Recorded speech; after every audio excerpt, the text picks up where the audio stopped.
Y de cara a una posible subida de la morosidad en la banca, un repunte en la morosidad en la banca, sigue preocupando el paro. Me gustaría preguntaros también por ello. Hemos tenido un muy mal dato de paro de nuevo en España en febrero. Tenemos casi 3,5 millones de parados en nuestro país, 154.000 parados más en un solo mes.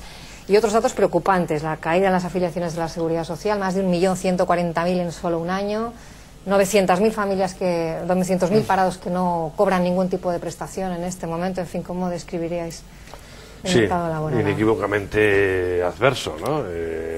Primero porque alimenta una tendencia que no es de ayer. Segundo porque es muy pronunciada, ¿no? El aumento en el paro. Y tercero porque efectivamente se está cebando en todos los sectores, ¿no? Y no hay ninguno de ellos que pueda actuar como elemento, digamos, de cierta compensación, ¿no? Por último, y no menos importante, pues claro, tiene al lado ese cómplice estrecho que es la caída en la afiliación, ¿no? A la Seguridad Social, ¿no? Y entonces, bueno, no hay ningún paliativo del que echar mano, ¿no? Quizá, más allá de esa reacción, yo creo que adecuada de las autoridades este viernes, de tratar de paliar parte del impacto muy adverso, ¿no? Quizá es el elemento que está diferenciando a nuestra economía, ¿no? Es decir, aquellos agoreros que decían que nosotros íbamos a sufrir más que los demás, pues bueno, vemos como la recesión va a ser la media, quizá algo menos que la media de la eurozona, ¿no?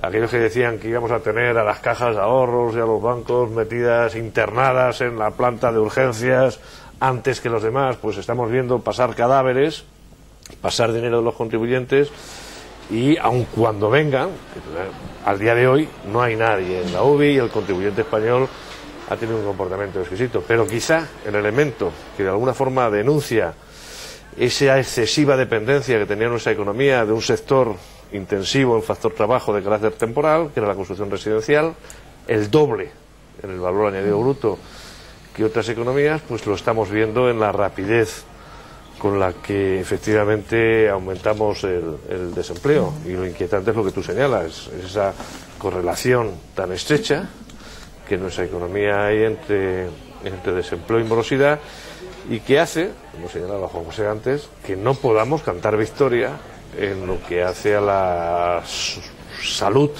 de nuestro sistema bancario, sino que quizá los problemas que vimos en otros antes, esas barbas que vimos cortar en algunos vecinos, tengamos que ponerlas nosotros con problemas interconectados, ¿no?, en este momento. Bueno, a mí también me parece que esto es un tema dramático. Me parece que es un tema en que justamente España es una anomalía en el mundo. Es decir, tenemos una tasa de paro muy superior al que nos sigue en la Unión Europea, y una tasa de paro que excede de todo lo previsible, ¿no? Esto es porque la economía española ha caído más que las demás. Hombre, yo creo que sí ha caído más que las demás. Vamos a ver, más que las demás, más que algunas otras de nuestro entorno.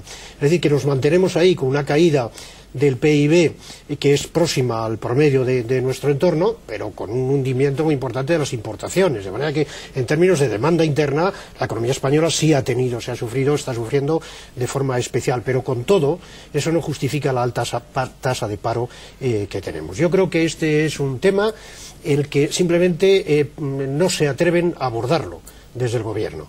A mí me parece que este es un tema que debían haberlo afrontado ya hace bastante tiempo, que claro que hay cosas que se pueden hacer, hay unas cosas que se pueden hacer muy a corto plazo, desde luego estimular unas rebajas de salarios cuando sean necesarias. Pero ha dado muy mal ejemplo con la subida de salarios de los funcionarios en esta materia, como por ejemplo el revisar o el estimular la contratación a tiempo parcial, como por ejemplo aquella propuesta que me pareció muy razonable de la COE de hacer un contrato especial de crisis, etcétera, como por ejemplo el reducir las cotizaciones a la Seguridad Social, aunque sea a costa de subir el IVA. Es que hay muchas cosas que se pueden hacer, ¿no?, en este tema, y luego a plazo más largo pues habría que hacer una reforma más profunda del mercado laboral.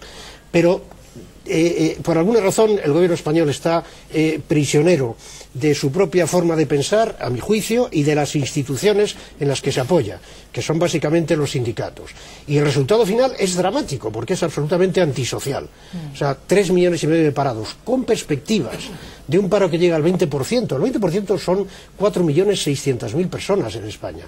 Esto no se remedia con paños calientes. ¿Y cómo valoráis las medidas que se acaban de aprobar en Consejo de Ministros? Incluyen, por ejemplo, una nueva línea de financiación del ICO de 6.000 millones de euros para las medianas empresas. En fin, ¿valoráis positivamente esas medidas? ¿Son insuficientes, como dice Juan José? Os pido brevedad porque queda muy poco Hombre, tiempo. suficiente, no hay nada.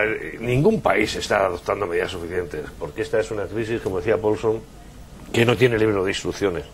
Pero yo sí creo que hay que valorar positivamente esas medidas, las 6 medidas, los 6 conjuntos de medidas vinculados al mercado de trabajo, reducción de cotizaciones, bonificaciones a la seguridad social y desde luego la línea del ICO, ¿no?, que tarda en llegar a los destinatarios finales, pero que es una forma de paliar la anomalía que existe en el funcionamiento del mercado de crédito. Claro. Juan José, entiendo que muy son brevemente, a mí me parece que ¿no? son medidas marginales, que hay que valorarlas como valoramos el marear la perdiz, porque eso es marear la perdiz, y que ya es hora de que se afronte seriamente una reforma más decidida del mercado de trabajo. Bueno, pues vamos a dejar aquí por hoy. Hemos hablado del mercado de trabajo en España. Es cierto que no es un problema aislado de nuestro país. Hemos tenido también la tasa de paro en Estados Unidos este viernes, 8,1% respecto a la tasa de España. Es verdad que está muy por debajo, pero es el nivel más alto en 25 años también en ese país. Lo vamos a dejar aquí por hoy. No hay tiempo para más. Muchas gracias, Emilio Ontiveros. Hasta luego, Hasta la semana que viene. Y muchas gracias, Juan José Toribio. Muchas gracias. Aquí nos encontramos. A ustedes decirles que aquí les esperamos la próxima semana con más asuntos de interés económico. Se quedan ahora en compañía de CNN Plus. Adiós.